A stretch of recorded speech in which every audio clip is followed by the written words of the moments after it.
Banduke.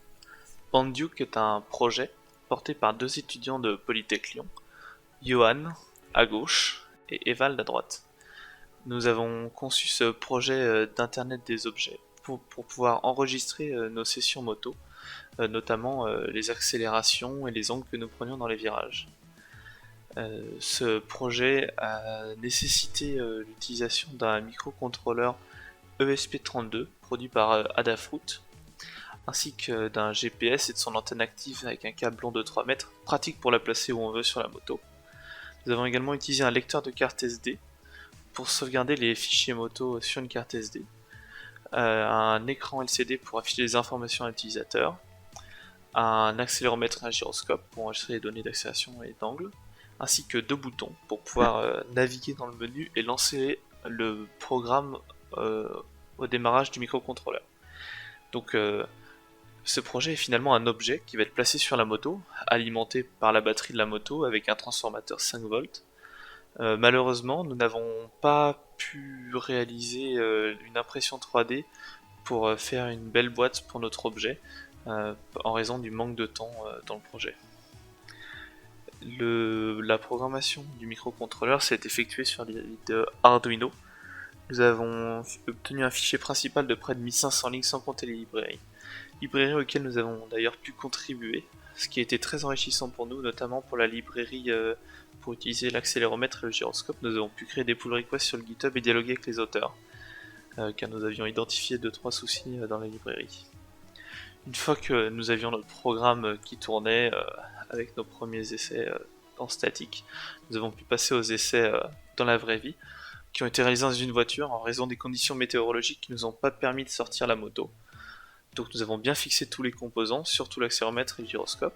Donc l'utilisateur lance l'enregistrement de session une fois que le microcontrôleur a démarré, qui va ensuite initialiser petit à petit le GPS, la carte SD, créer un dossier dans la carte SD, créer le fichier pour enregistrer les données de la session moto. Ensuite il va calibrer l'accéléromètre et le gyroscope pour que les données soient bonnes. Et puis lancer le programme. Donc une fois que le programme est lancé, il affiche en continu la position GPS, le nombre de satellites captés et l'altitude. Donc on va pouvoir voir, voilà, bientôt, ça y est, bientôt le programme voilà, est lancé.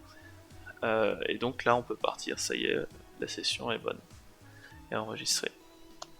Une fois que l'utilisateur est rentré chez lui, il peut sortir l'objet de la moto, donc pas forcément à toutes les sessions, mais de temps en temps, le brancher à une source d'alimentation 5 volts. Ensuite il lance le mode transfert de fichiers à l'aide des boutons toujours.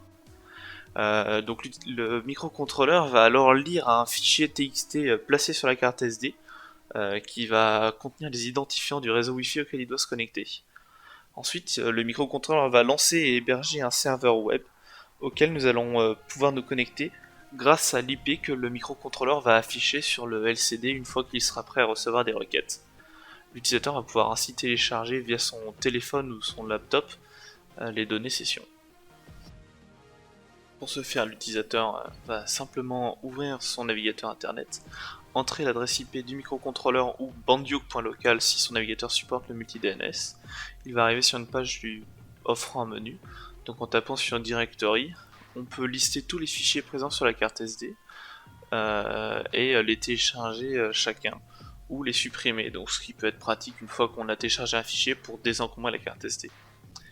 Voilà, là on voit bien que le fichier est en train de se télécharger.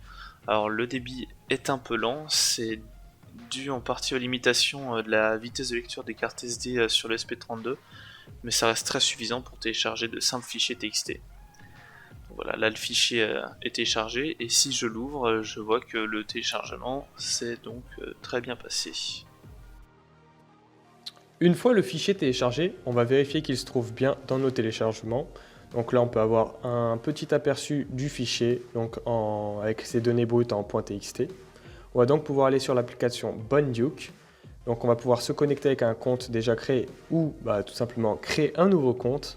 On va donc rentrer les informations classiques d'un compte utilisateur tels que son nom d'utilisateur, le mot de passe, le nom, le prénom, ainsi que le nom de sa moto, ce qui est plutôt sympa vu le contexte de l'application qui est faite pour les motards. Donc on va choisir une petite Yamaha R1, une très belle moto. Et on va créer ce compte. On va pouvoir vérifier déjà les informations de son profil. Donc on récupère bien les bonnes infos et on peut donc les modifier. Donc le nom, le prénom et la moto sont à disposition pour être modifiés. On fait des petites modifications pour voir le résultat. Donc les modifications ont été prises en compte. On va revenir à l'accueil. Le nom a changé. Maintenant, les amis. On voit qu'on n'a aucun ami. Donc on va pouvoir rechercher les utilisateurs qui existent pour pouvoir les ajouter en tant qu'amis. Donc on retrouve bien évidemment les informations de son profil et on a donc un petit indicateur de la date d'ancienneté. Enfin, les sessions. On va donc pouvoir observer les sessions. Donc c'est toute l'utilité de cette application. Donc on va ajouter une session. Pour ça, il y a juste à sélectionner le fichier qu'on a téléchargé au préalable via le serveur du microcontrôleur.